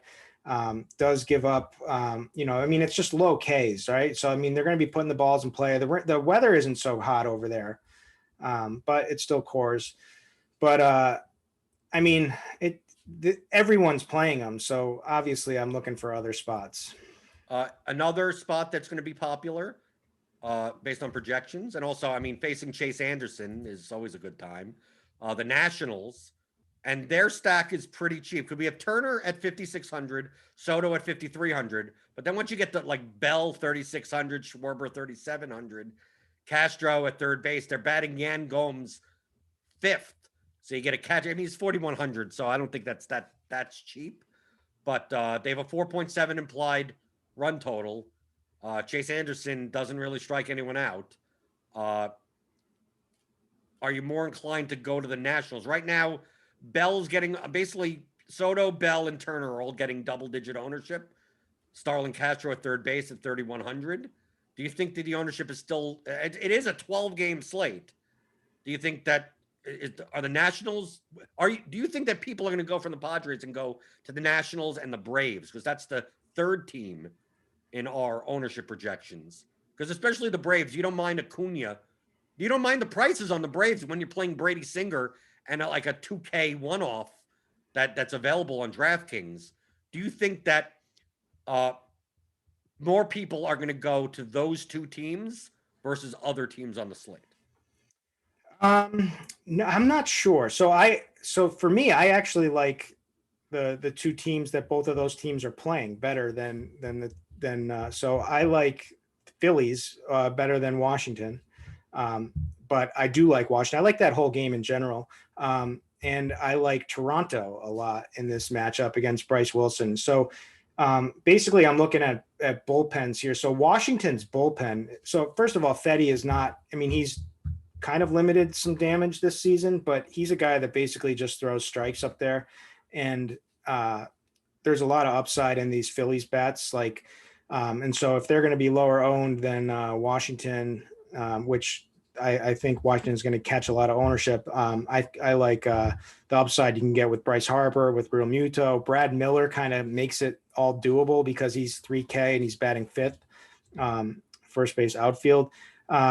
So I like that side, but Washington's bullpen has the second highest xFIP on the slate. They've just been pathetic. Atlanta's bullpen has really struggled, and Bryce Wilson is a pitcher that's struggled anytime that he's pitched pretty much. So I think Toronto just has a bunch of bangers that can hit a bunch of bombs, right? Like they got Bo Bichette, who's just raking. Vlad Guerrero is really raking. Now this price is high. Teoscar though is priced reasonably. Grichuk is priced a little bit higher than I'd like, but he's fine. But I think those games are going to pop off in general. So, but I like the other side as opposed to the two or chalkier versions. I do think they're going to get a lot of ownership. Right, because I'm looking at Slate IQ, which is a premium tool. You could sign up for Rotogrinders Premium by clicking on the link in the description, getting $10 off your first month. So Slate IQ is a simulation of 4 or 5 man stacks in DraftKings only. Simulation of how often percentage wise the 4 or 5 man stack of that team shows up in the winning GPP lineup versus how much they're going to be owned. So obviously, you want to play teams typically that have a high chance of winning, but also going to be under owned to their relative, the relative chances. So like right now in Slate IQ, obviously we don't have all the starting lineups out. So this will be updated in probably a half an hour or so. So like after San Diego, Washington, and Atlanta, now we get a whole kind of mess of teams in the middle here. We got the Angels, the Phillies, like you mentioned, the Astros against Ohtani, which, I mean, Ohtani could walk 8 batters. I mean, Ohtani's the definition of like a high variance pitcher. The Royals, the A's, and the Dodgers are coming in as the two of the highest leverage stacks that at least have like a 2 or 3% chance. Like someone in the chat was asking about Miami. Like Miami, we have as a 0.5% winning chance with the field owning it at 0.6%. So, yeah, I know it's against Madison Bumgarner, and sometimes we like targeting him. I mean, he's been pitching okay this year, but I'm not sure. I think Miami is more of a stack on FanDuel than they are on FanDuel. They're dirt. They're like it's so much easier because on DraftKings we have all these 2K. I mean, look at these one-offs. I mean, between these teams and these one-offs, I mean, where you mentioned the Phillies, you mentioned Toronto. Toronto we have is a 1.8% chance at 2.1% ownership, but they have a high ceiling. So what other teams that are a little bit more off the board that are not crazy? Because I mean, obviously, you could stack if Singer's going to be popular, stack the Tigers against him, and let's see if you can get ultra leverage that way. But that's kind of a much more crazier large field stance. But in like a single entry 3 max type of, you still want to get a good team. Is there anything more than those 2 games that we mentioned and the Padres that show some upside for their lower ownership? Yeah, there's some other ones. I like the Royals. What do they look like on there? What are you looking at? There. The Royals have positive leverage right now, 3.8%. They'd be 1-2. They're the 6th highest win percentage on the slate, and also in the bat, they ceiling point per dollar. They're 4th. Of course, you're facing Matt Boyd, so to me personally, I'd rather this be the slate that Matt Boyd be owned and play the Royals. But I mean, if Matt Boyd is not striking people out and is not really fully from an injury, that bullpen they got there is juicy. Yeah, so they're 4th in xFIP. So the 3 worst bullpens, at least so far this season on this slate, are Washington, St. Louis, Detroit, and then the next would be Colorado. So if the Royals aren't going to get a lot of traction from ownership, and I get it, like you'd want Matt Boyd to be a popular pitcher because he's the only strikeout upside arm, then we get the leverage there. But I just want a low owned stack that has the opportunity to go off. And Matt Boyd is not getting the strikeouts. He's always had home run problems, hasn't shown them this season, has that shaky knee tendonitis. The wind is blowing out. Looks like over 10 plus miles an hour over out to center. The ballpark stinks kind of. But this is a Royals team that can do some damage. There's some power bats. I love Soler tonight. I love Salvador Perez tonight. Hunter Dozier is kind of, no one's going to play him, and he's going to be in the 6th hole.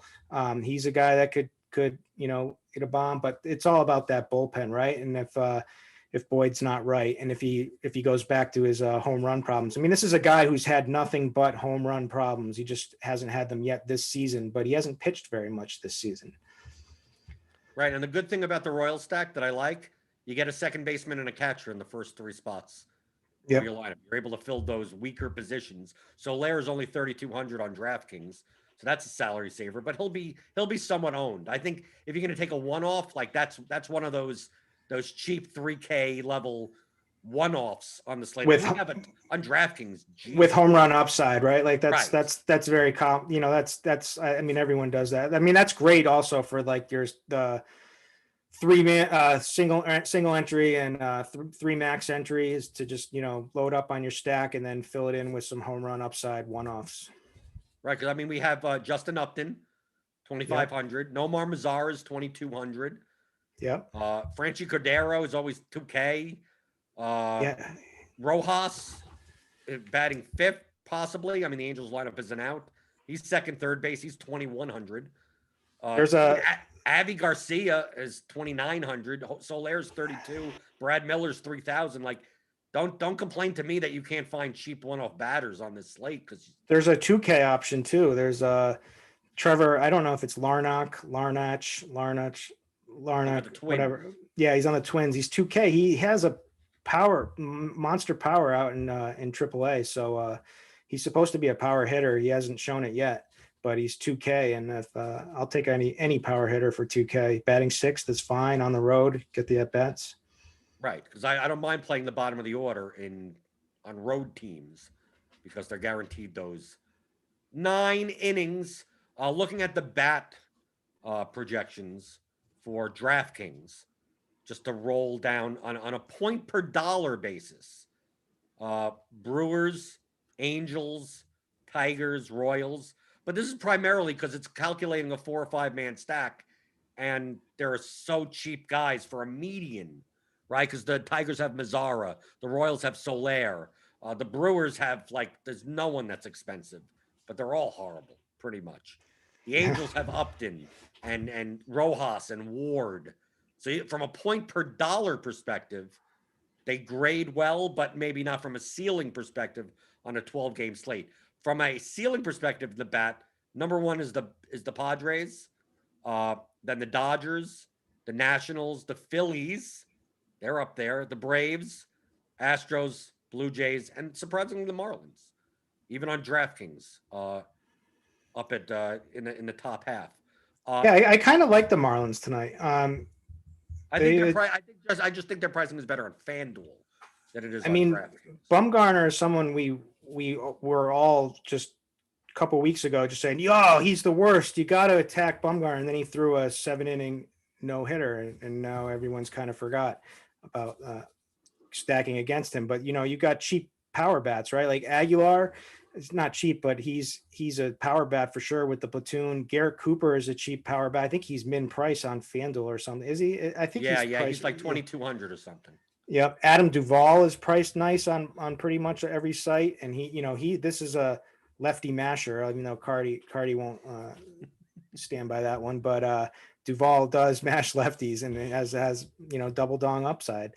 So and then Brian Anderson, Lewis Brinson is, that's a guy. I'll stop there is where I'd stop. Right. It's just the difference, the pricing on DraftKings, like Rojas is 47, Aguilar's 46, Cooper's 38, Duvall's 41, Anderson's 39. So they're more of a mid-priced type of stack on DraftKings. And on FanDuel, they're all really cheap.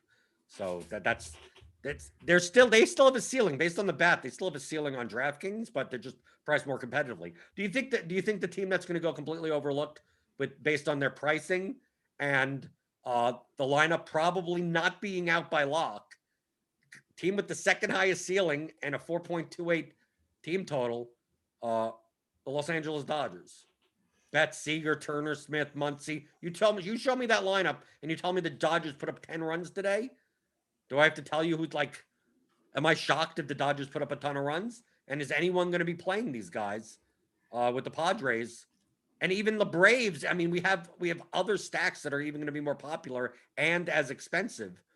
Do you think the Dodgers, the people are going to look at that 7-team total and not realize that it's mostly, low because, the Mariners have a 2.7 implied total. The late night hammer, the 10-10 Eastern game, could it be the Dodgers? Yeah, I'm with it. The Seattle bullpen has been a little bit worse than league average. And Kikuchi, I kind of like as a pitcher. I think he's pretty good, but he certainly is not someone that you have to avoid by any means. His case, he does have those games where he breaks out a lot of Ks, but he has 22% K percentage, but he throws heat, and that's and certainly the Dodgers can hit heat, right? Like they've proven it. These are some of the best hitters in baseball. So Mookie Betts, Justin Turner, who is a lefty masher also, Will Smith, if he's in the lineup, they're the thing about them on DraftKings is they're priced so high, right? Right. They're all lower their ownership. Yeah, but you can, here you go. You can play Brady Singer and Blender's favorite pitcher, Dylan Cease, tonight with them, and you got yourself a nice little stack there. Am I going to be competing against your lineup on Yahoo with Dylan Cease in it? No, I probably won't have Cease on Yahoo. Okay. I'll probably just have Peralta and Bueller because it's always so easy to do that, Right. So. Right. I'm just trying to figure out. It's like, okay, I'm going to open up Kirk D's lineup. Let's see what he got. No, Yahoo, we got some cheap bats, and you could fit in anyone you want. But I'm going to play a little DK tonight, so I may end up rolling out a Dodgers stack with Cease and Singer, and see what happens. Looking on FanDuel for ceiling, from a point per dollar perspective, we got, because remember, you can only play 4-man stacks on FanDuel as opposed to 5-man stacks on DraftKings. Looking at the Angels lineup has come out, and Ohtani will be batting. So just to let you know, he won't be accruing points as a batter, but he will be batting. In situations like that, I'll get back to the FanDuel stacks. The fact that Ohtani will be batting without accruing points, to me, that almost makes it even less likely I play Angel stacks. Yeah, it definitely worsens the stack, right? He's not only is he one of their key spots and they're in the second position there, but it definitely takes away some upside. But I do love that 3-4-5. I mean, because Upton just so cheap. Jared Walsh is an absolute beast. I rode him to glory last night on Yahoo. He had a monster game, but he's a monster power bat. He's a good hitter. He's the reason, he's the reason why I don't know why. I don't know the ins and outs of why Pujols didn't get the farewell tour that this guy deserves after, it's what have you done for me lately? But they got rid of him, and it's because they wanted Jared Walsh to have everyday playing time. And he deserves it. But so, I mean, Trout, Walsh, and Upton are all monster plays.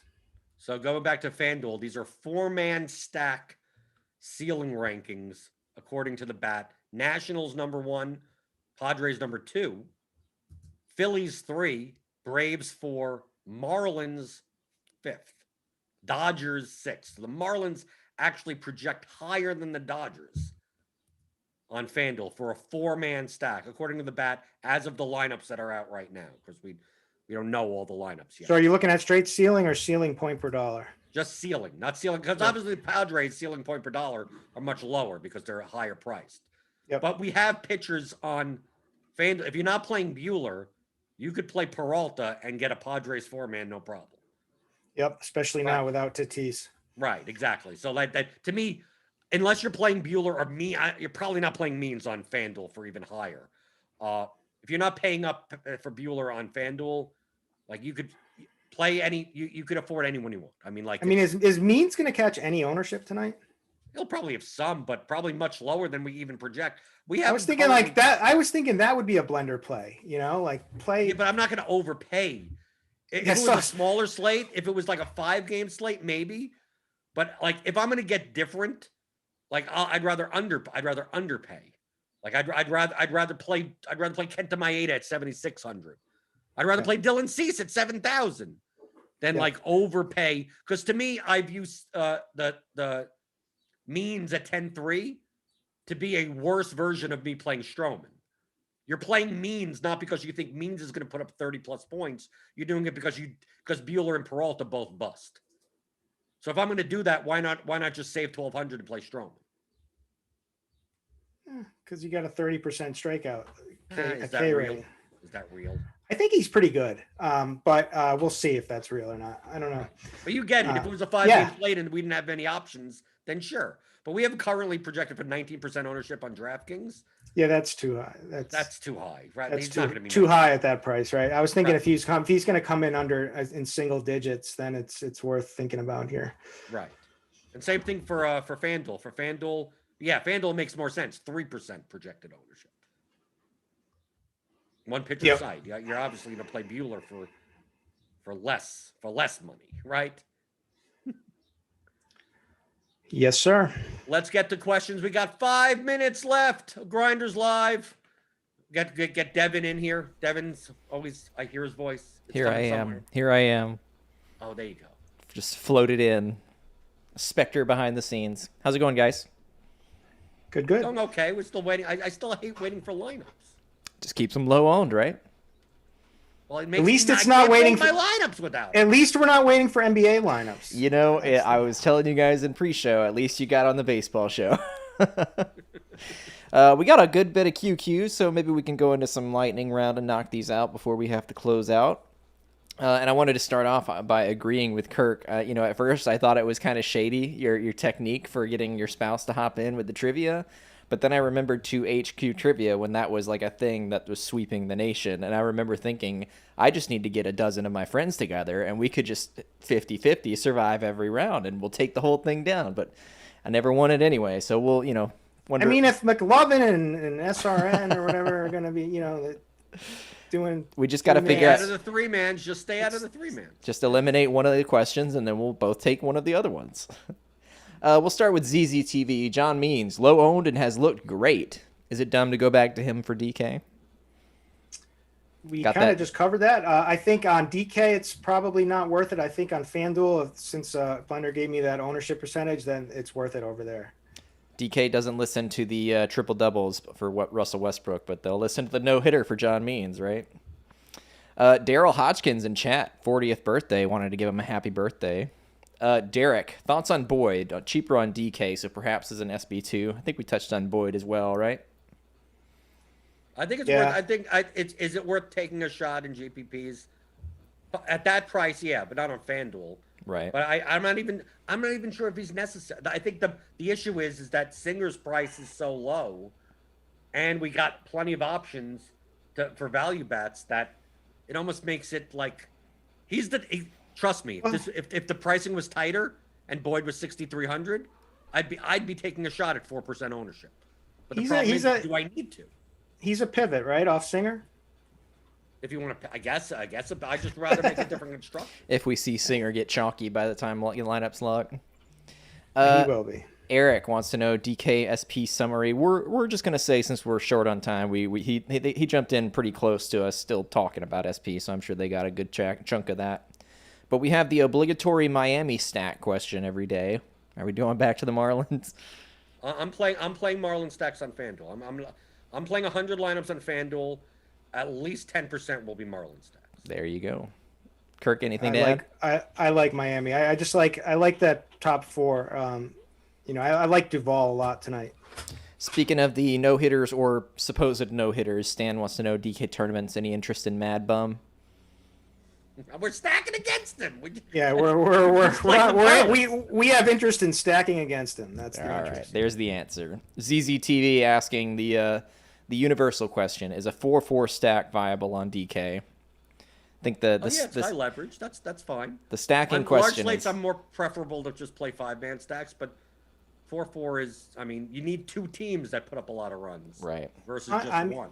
I don't mind 4-3-1. It all depends on contest size, to be honest with you. But I prefer 4-3-1 over 4/4 personally.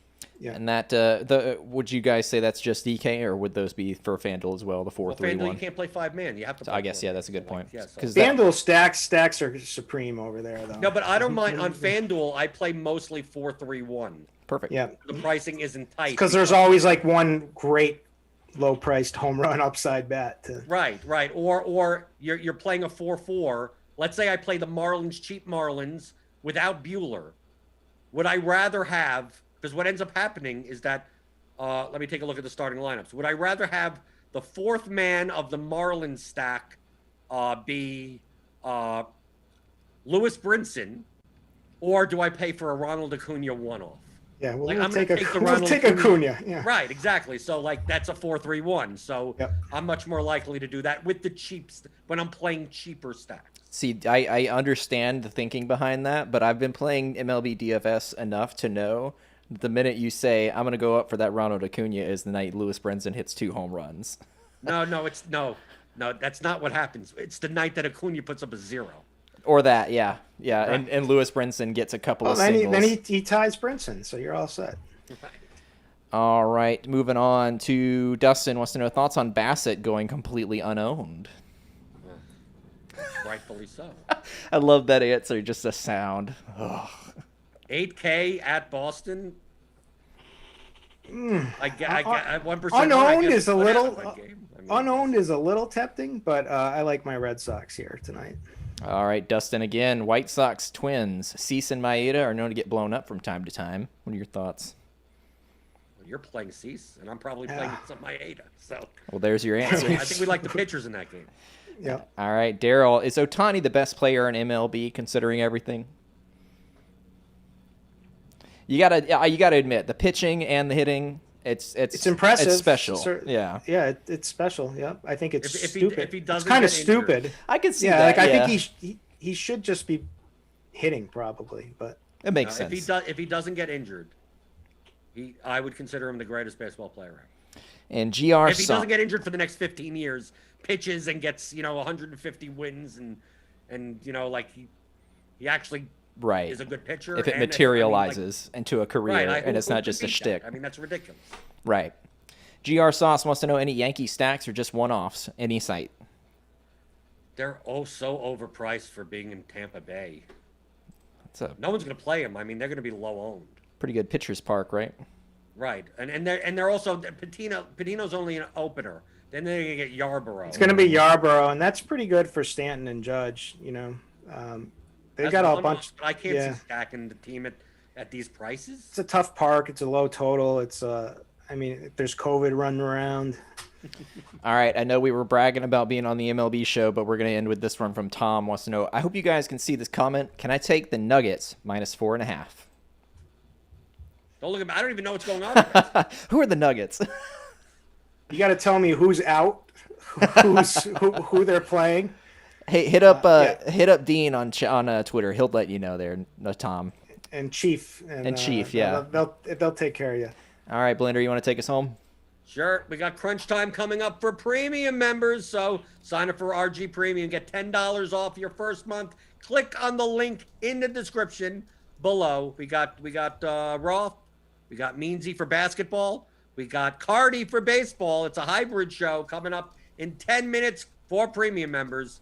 But for Chris Kirkwood. Kirk D's, I'll see you on Yahoo tonight. Let's see if you can beat the old Bad Optimal tonight in our contests. And for everyone else, I'll see you tomorrow morning for the DFS pregame show, because that's what I do here on Rotogrinders.com.